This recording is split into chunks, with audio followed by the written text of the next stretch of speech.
भगवान श्री कृष्ण ने कहा है, आप अकेले खुश रहना सीखो। अकेला एक ऐसा शब्द जिसको सुनने के और महसूस करने के नजरिए हर इंसान के अलग अलग हो सकते हैं। किसी के लिए अकेले रहना अवसर हो सकता है तो किसी के लिए अकेले रहना जेल हो सकता है। आमतौर पर हम हमारी जिंदगी में बड़े कंफर्टेबल रहते हैं अगर किसी भी काम में, किसी भी तनाव में कोई आकर के हमारा साथ देता है और हमारी केयर करता है। और इसीलिए हमें किसी इंसान की इतनी आदत हो जाती है ना, या लोगों को साथ रहने की इतनी आदत हो जाती है कि उन पर डिपेंड होना शुरू कर देते हैं। समस्या तब शुरू होती है जब हम हमारी जिंदगी में किसी इंसान को बहुत व्यस्त है और बदले में वह हमें बिल्कुल भी भाव ना दे, बिल्कुल साथ है, या फिर साथ देने के बजाय हमें नीचा दिखाने में कभी निकालने की कोशिश करते हैं तो बहुत बुरा लगता है। समस्या तब हो जाती है जब आप किसी के लिए हर वक्त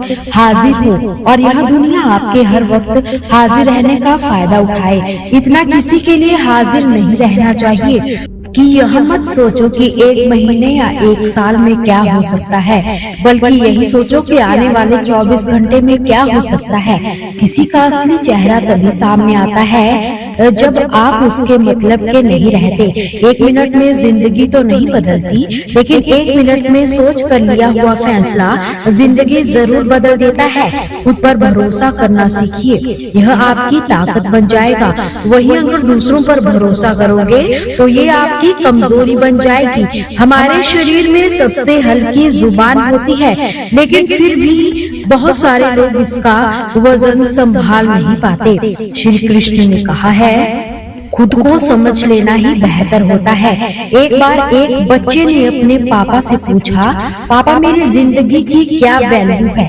तब उसके पापा ने कहा, अगर तुम सच में अपनी जिंदगी की कीमत समझना चाहते हो तो मैं तुम्हें एक पत्थर देता हूँ। इस पत्थर को बाजार में लेकर जो कोई इससे इसका मूल्य पूछे तो उसे कुछ मत कहना, बस अपनी 2 उंगलियां खड़ी कर देना। वो लड़का बाजार गया तो ऐसे ही रहा था, लेकिन कुछ देर के एक बूढ़ी औरत उसके पास आई और उसे पत्थर का मूल्य पूछने लगी। वह लड़का एकदम चुप रहा और उसने कुछ नहीं कहा, अपनी 2 उंगलियां खड़ी कर दी। तभी बूढ़ी औरत बोली, 200 रुपए? ठीक है, मैं इस पत्थर को तुमसे खरीद लूंगी। बच्चा एकदम से चौंक गया। एक पत्थर की कीमत 200 रुपए, जो कि पत्थर कहानी पर भी मिल जाती। अब वह अपने पापा के पास गया और बोला कि मुझे एक बूढ़ी औरत मिली थी, इस पत्थर के 200 रुपए देने के लिए तैयार थी। पापा ने कहा, इस बार तुम पत्थर को म्यूजियम में लेकर जाओ, जो वहाँ इस मूल्य पता करो। कोई कुछ पूछे तो बस 2 उंगली खड़ी कर देना। वो लड़का म्यूजियम की ओर गया और वहाँ पे एक आदमी की नजर उसके हाथ में रखे पत्थर पर पड़ी। तभी उसने उस पत्थर का मूल्य पूछा। वह बच्चा एकदम चुप रहा। उसने 2 उंगली खड़ी कर दी और आदमी बोला, 20,000 रुपए? ठीक है, मैं तुम्हें इस पत्थर के 20,000 रुपए देने को तैयार हूँ। तुम मुझे इस पत्थर को दे दो। वो लड़का फिर चौंक गया। उसने अपने पापा को जाकर कहा कि मुझे एक आदमी मिला और इस पत्थर के 20,000 रुपए देने को तैयार था। तभी पापा ने कहा, अब मैं तुम्हें एक आखिरी जगह भेजता हूँ। तुम्हें एक कीमती पत्थरों की दुकान पर जाना है और वहाँ पर कोई उसका मूल्य पूछे तो उससे मत कहना, बस अपनी 2 उंगलियां खड़ी कर देना। वो लड़का जल्दी से कीमती पत्थरों की दुकान पर जाता है और वह देखता है और उसने देखा कि एक बूढ़ा आदमी था जो काउंटर के पीछे खड़ा था। जैसे ही उस बूढ़े इंसान की नजर उस पर पड़ी, वह एकदम से चौंक गया, काउंटर से बाहर निकला और तुरंत उस बच्चे के हाथ से उस पत्थर को छीन लिया और बोला, ओ माय गॉड, इस पत्थर की तलाश में मैंने पूरी जिंदगी गुजार दी। कहाँ से मिली ये पत्थर?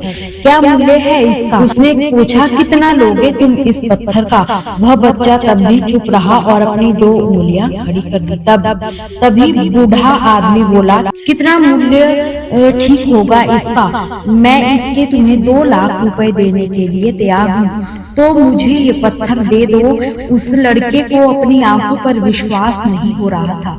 वो जल्दी से अपने पापा के पास पहुंचा और बोला, एक बूढ़े आदमी ने इसके 2 लाख रुपए दिए हैं। तभी उसके पापा ने उससे कहा कि क्या तुम्हें अपनी जिंदगी की वैल्यू समझ आई? आपकी लाइफ की वैल्यू इस बात पर डिपेंड करती है कि आप अपने आप को कहाँ रखते हो, या आपको यही आपको डिसाइड करना है कि आपको 200 का पत्थर बनना है या फिर 2 लाख का। जिंदगी में कई सारे लोग ऐसे होते हैं जो आपसे बहुत प्यार करते हैं, उनके लिए आप सब कुछ, और कुछ लोग ऐसे भी होते हैं जो आपको एक वास्तु के रूप में उपयोग करेंगे, उनके लिए आप कुछ भी नहीं, और यह एक जो आपको वस्तु के रूप में उपयोग करेंगे उनके लिए आप कुछ भी नहीं है।